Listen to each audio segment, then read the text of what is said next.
Jesus desceu para pôr ordem na nossa desordem.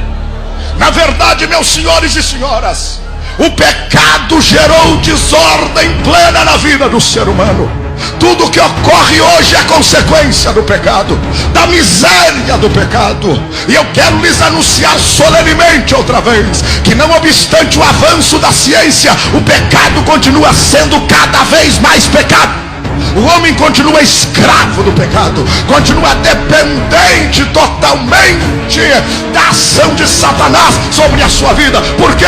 Porque a ciência não resolveu o problema da humanidade, a medicina não resolveu. O pecado colocou desordem naquela ordem primeira que havia na vida do ser humano. Se você avaliar a Bíblia comigo, na epístola do apóstolo São Paulo aos Romanos, a partir do capítulo 1, você vai ver a desordem que o pecado causa na vida do ser humano. Paulo ensina neste capítulo, no versículo 18, em primeiro lugar, o pecado atrai a ira de Deus. Quem está em pecado atraiu automaticamente a ira de Deus. A ira de Deus está correndo atrás de quem está em pecado. Quem está em pecado vive em perigo, vive a perigo. E tem tanto crente da igreja com pecado não confessado, com pecado escondido. Olha, eu quero te dizer uma coisa: não adianta andar com pecado escondido embaixo do tapete, não adianta andar com pecado escondido atrás da cortina. O pecado atrai a ira de Deus. Pecado é pecado. Eu sou pregador do evangelho que liberta do pecado, porque se andardes na luz como ele na luz está,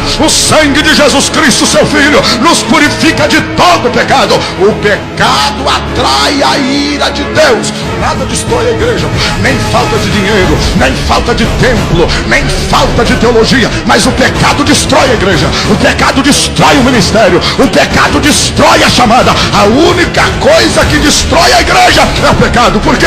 Porque o pecado atrai a ira de Deus. É isso que Paulo está dizendo. A vida em desordem do ser humano atrai a ira de Deus. Mas quando o pecado entrou, Deus se afastou, porque Deus ama o pecador, mas aborrece o pecado. Deus não aceita o pecado. Estão querendo colocar apelido no pecado, desvio psicológico, abandono sentimental e outras conversas fiadas. A Bíblia diz que pecado é pecado, não tem solução.